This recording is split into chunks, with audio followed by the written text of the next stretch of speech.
सभी को good morning साथियों। और जैसे कि आप सभी को पता है कि आज जो तारीख है हमारी 9 अक्टूबर 2024 और 9 अक्टूबर 2024 से संबंधित जितने भी करेंट अफेयर के एमसीक्यूज बनेंगे इम्पोर्टेंट, उनको हम डिस्कस करेंगे जो एग्ज़ाम के पॉइंट ऑफ व्यू से काफ़ी इम्पोर्टेंट होंगे। साथ ही साथ हम उनसे संबंधित जो उनके एडिशनल फैक्ट है उसको भी साथ में हम डिस्कस करेंगे। ठीक है भाई। जैसे कि हमने कल लास्ट में आपको एक क्वेश्चन दिया था जिसका आंसर बहुत सारे लोगों ने जो है कमेंट में बताया है। इसी तरह से आप आंसर बताते रहें भी, तो जिससे आपका रिवीजन भी होगा प्रॉपर तरीके से और आपको काफ़ी हेल्प मिलेगी एग्जाम के लिए। ठीक है भाई, तो शुरू करते हैं हम भाई आज की हमारी क्लास। और पहला क्वेश्चन आपकी स्क्रीन पर आ रहा है।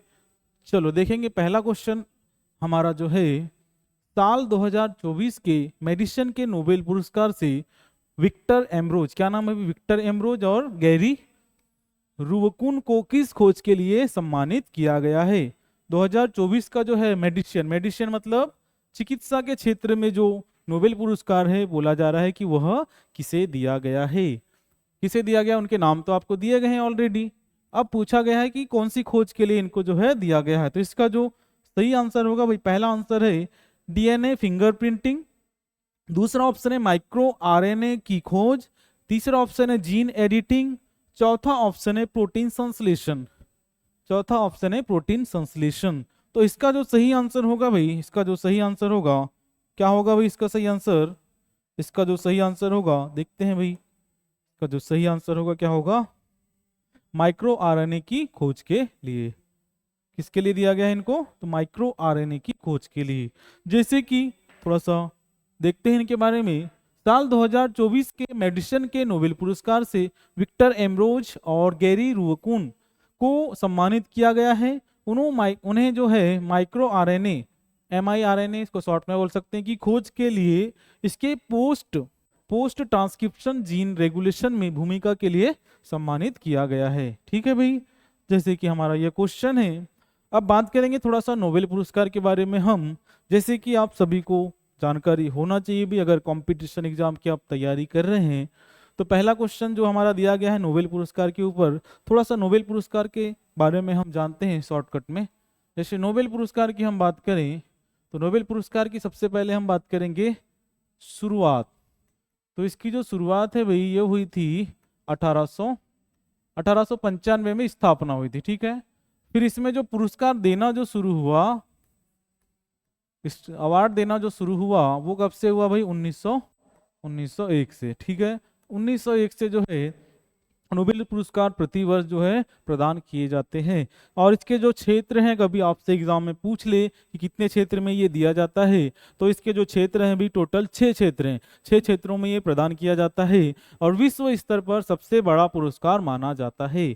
ठीक है भाई, अब 6 क्षेत्र आपको याद होना चाहिए भी कौन से हैं।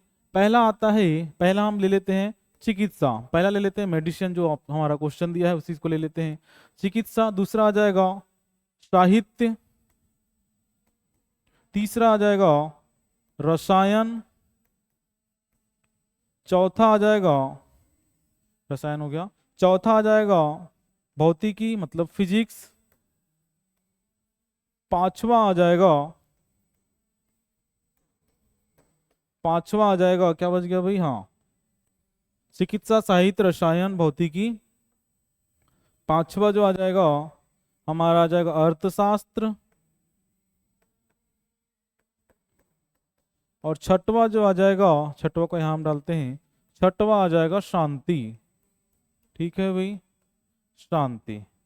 ठीक है, टोटल 6 क्षेत्र हो गए इसके, जिसमें से थोड़ा सा हमको इसके बारे में जानकारी याद रहना चाहिए भाई। कई बार एग्जाम में पूछ लेता है कि इसका जो अर्थशास्त्र का जो नोबेल पुरस्कार है ये कब से, शुरू में जब इसकी शुरुआत हुई थी तो उस समय इसमें 5 क्षेत्र हुआ करते थे। लेकिन 1969 में, कब भाई, 1969 में अर्थशास्त्र का नोबेल पुरस्कार जो है शुरू किया गया था। स्वीडिश बैंक की जो स्थापना हुई थी उसकी 300वीं वर्षगांठ पर अर्थशास्त्र का नोबेल पुरस्कार 1969 में शुरू किया गया था। अब इसमें थोड़ा सा एक क्वेश्चन बनता है कई बार कि जो शांति का नोबेल पुरस्कार है ये कौन से देश की संस्था जो है प्रदान करती है। तो इसमें जो शांति का नोबेल पुरस्कार है ये भाई नॉर्वे की राजधानी ओस्लो में प्रतिवर्ष जो है दिया जाता है। अब इसके अलावा जो 5 क्षेत्र इसके जो बच जाते हैं शांति को छोड़कर, वो बाकी जो क्षेत्र के पुरस्कार हैं वो स्वीडन की राजधानी स्टॉकहोम में दिया जाता है। ठीक है भाई, इतनी जानकारी इसके बारे में आपको जान रहना चाहिए। जैसे भारत की हम बात करें तो भारत में सबसे पहले नोबेल पुरस्कार किसे दिया गया था, कई बार एग्जाम में पूछा गया है, तो आप याद रखेंगे रविंद्रनाथ टैगोर, सॉरी रविन्द्रनाथ टैगोर नहीं भी, हाँ रविन्द्रनाथ टैगोर ही है, सॉरी।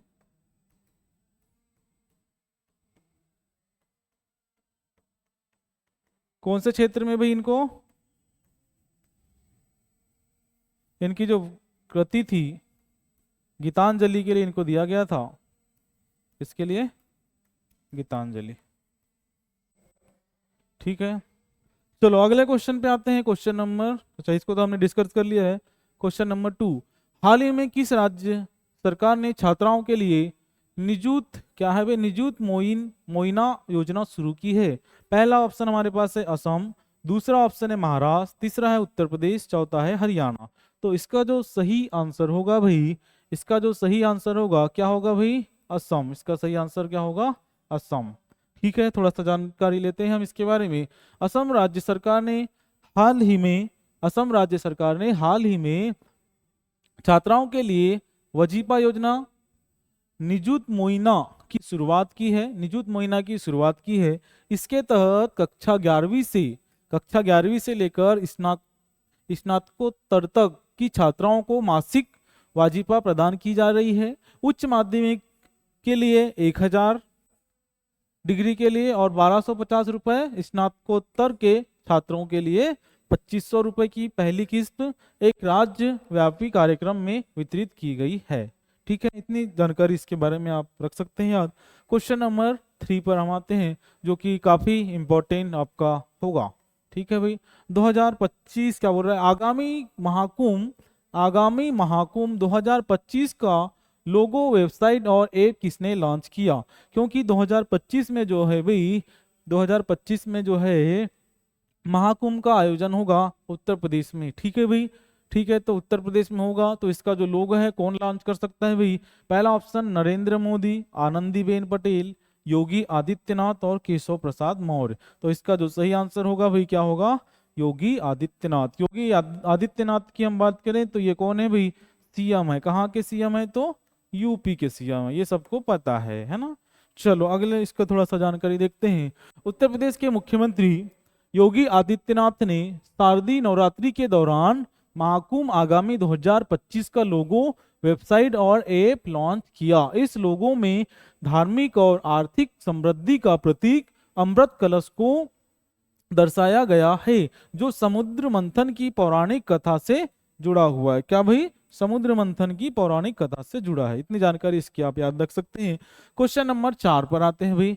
क्वेश्चन नंबर 4 हमसे कहा जा रहा है, बीसीसीआई मतलब क्रिकेट की एक संस्था है, बीसीसीआई ने किसे अपनी एंटी करप्शन यूनिट का नया अध्यक्ष नियुक्त किया है ना भाई।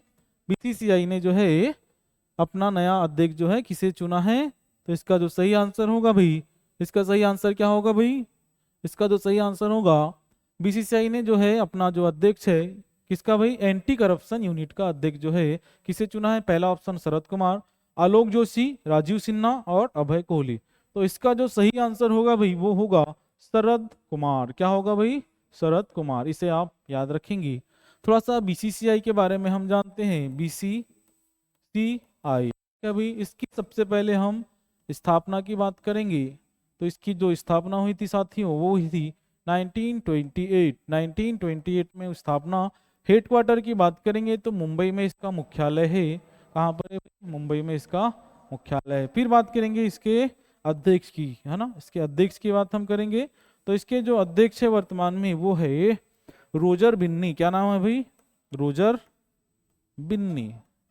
काफी बार एग्जाम में पूछा जा चुका है अभी रिसेंटली एग्जामों में रोजर बिन्नी के बारे में। ठीक है, जो बीसीसीआई के अभी अध्यक्ष हैं। ठीक है, भारतीय क्रिकेट कंट्रोल बोर्ड, बीसीसीआई का पूरा नाम क्या होता है भाई? भारतीय क्रिकेट कंट्रोल बोर्ड ने पूर्व आईपीएस अधिकारी शरद कुमार को अपनी एंटी करप्शन यूनिट का नया अध्यक्ष नियुक्त किया है। इससे पहले Sharad Kumar central investigation agency NIA के एनआईए के हेड भी रह चुके हैं। उनका कार्यकाल 1 अक्टूबर से शुरू हो गया है ना भाई, 1 अक्टूबर से इनका कार्यकाल शुरू हो गया। वह इस पद पर 3 साल तक रहेंगे, ठीक है, अगले 3 सालों तक इस पद पर रहेंगे, ठीक है भाई। क्वेश्चन नंबर 5 पर आते हैं हम।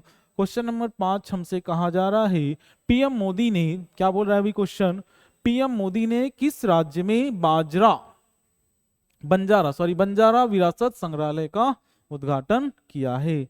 किसका भाई? बंजारा विरासत संग्रहालय, ठीक है। तो इसका पहला ऑप्शन असम है, दूसरा महाराष्ट्र, तीसरा उत्तर प्रदेश, चौथा मध्य प्रदेश। तो इसका जो सही आंसर होगा भाई, इसका जो सही आंसर होगा क्या होगा? महाराष्ट्र। याद रखेंगे भाई इसे, इसका सही आंसर होगा महाराष्ट्र। क्वेश्चन नंबर, चलो इसके बारे में थोड़ा सा देखते हैं। क्वेश्चन नंबर 5 के बारे में, पीएम नरेंद्र मोदी ने महाराष्ट्र के वासिम के पोहरवी देवी बंजारा विरासत संग्रहालय का उद्घाटन किया, जहां बंजारा समुदाय की समृद्ध विरासत का प्रदर्शन किया गया है। उन्होंने आध्यात्मिक गुरु संत सेवालाल महाराज और संत रामराव महाराज को श्रद्धांजलि अर्पित की। बता दें कि संत सेवालाल और संत रामाराव बंजारा समुदाय के आध्यात्मिक गुरु हैं, है ना भाई। ये दोनों जो व्यक्ति हैं, संत सेवालाल महाराज और संत रामादेव महाराज, दोनों ही जो है बंजारा समुदाय के क्या थे भाई? आध्यात्मिक गुरु थे, ठीक है।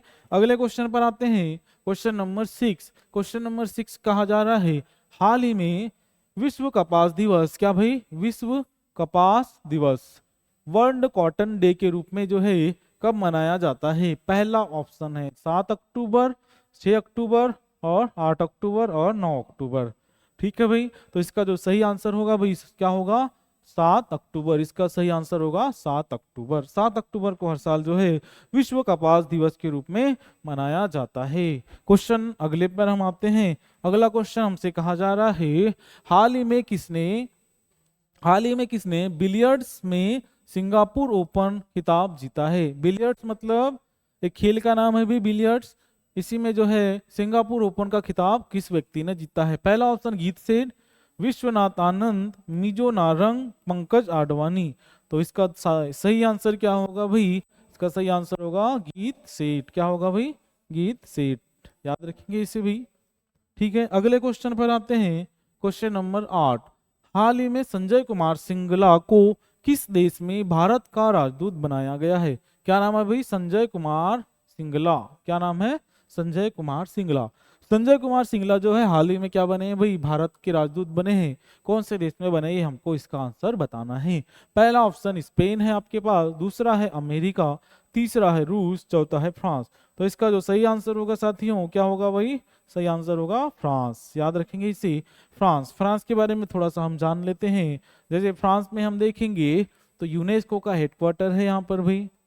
यूनेस्को का हेडक्वार्टर की राजधानी पेरिस में है, ठीक है। इस तरह से हम क्या बोल सकते हैं कि फ्रांस की जो राजधानी वो क्या है? पेरिस, ठीक है। और क्या जानते हैं फ्रांस के बारे में? इम्यूनल, हाँ, यहाँ के जो प्रेसिडेंट जी हैं, प्रेसिडेंट का नाम भी आप लिख सकते हैं इम्यूनल मैक्रोन। क्या नाम है भाई? Emmanuel Macron. ये यहाँ के वर्तमान प्रेसिडेंट हैं, ठीक है। फ्रांस के बारे में, जो फ्रांस की राजधानी पेरिस कई बार पूछा जाता है। पेरिस जो इसकी कैपिटल है, बोला जाता है कि कौन सी नदी के तट पर बसी है? तो इसको भी आप याद रखिएगा, सीन नदी के किनारे जो है पेरिस जो है बसा हुआ है, ठीक है। पेरिस को जो है सुंदरियों का देश भी कहा जाता है और साथ ही साथ इसे फैशन की नगरी भी कहा जाता है। क्वेश्चन 8 के बाद आते हैं क्वेश्चन 9 पर। क्वेश्चन 9 आपसे कहा जा रहा है, हाल ही में भारतीय खिलाड़ी ने अपने खेल, मतलब हाल ही में किस भारतीय खिलाड़ी ने अपने खेल से संन्यास ले लिया है? तो इसका आंसर जो होगा भाई, सही आंसर क्या होगा? पहला ऑप्शन है दीपा कर्माकर, दूसरा अरुण रेड्डी, मिजो राणा, नागा चैतन्य, ठीक है। तो इसका जो सही आंसर होगा भाई, इसका सही आंसर क्या होगा? दीपा कर्माकर। दीपा कर्माकर के बारे में थोड़ा सा हम जानते हैं। दीपा कर्माकर जो है एक कौन से खेल से संबंधित खिलाड़ी है भाई? तो इनका खेल है जिम्नास्टिक। क्या नाम है? जिम्नास्टिक। याद रखिएगा जी, दीपा कर्माकर का जो खेल है क्या है भाई? जिम्नास्टिक खेल से संबंधित खिलाड़ी है। क्वेश्चन आपसे पूछा जा सकता है भाई, काफी इंपॉर्टेंट ये बनेगा। क्वेश्चन नंबर 10 पर आते हैं। हाल ही में जारी वर्ल्ड टैलेंट रैंकिंग, क्या भाई वर्ल्ड विश्व स्तर पर जो टैलेंट रैंकिंग है उसमें जो है कौन सा देश शीर्ष पर रहा, विश्व टैलेंट रैंकिंग में पहले नंबर पर कौन सा देश रहा। पहला option Sweden, Seychelles, France, Switzerland. तो इसका जो सही आंसर होगा साथियों क्या होगा भाई, सही आंसर क्या होगा, स्विट्जरलैंड। स्विट्जरलैंड में जो है, स्विट्जरलैंड को जो है वर्ल्ड टैलेंट रैंकिंग में पहला स्थान जो है मिला है। ठीक है, स्विट्जरलैंड के बारे में थोड़ा सा जानते हैं, इनकी राजधानी क्या है। तो इसकी राजधानी क्या है भाई, बर्न। क्या राजधानी है, बर्न। साथ ही साथ हमको याद रखना है कि इंडिया जो है इस रैंकिंग में कौन से नंबर पर है। तो इंडिया का रैंक आप अवश्य याद रखें 58। क्या रैंक है भाई इंडिया का, इसमें 58। ठीक है, क्वेश्चन अगले पर आते हैं। क्वेश्चन अगला जो है आपके लिए है होमवर्क क्वेश्चन। क्वेश्चन को आप कमेंट बॉक्स में जरूर बताएंगे भाई इसका आंसर। हाल ही में किसने 2024 का ईरानी कप जीता है। ऑप्शन आपके पास है शेष भारत, दिल्ली, रांची, मुंबई। ठीक है भाई, इसका आंसर सभी स्टूडेंट ध्यान से कमेंट बॉक्स में बताएंगे। और इसी के बाद जो हमारी आज की क्लास है भाई यहीं पर संपन्न होती है। Thank you ladies and gentleman, thank you so much.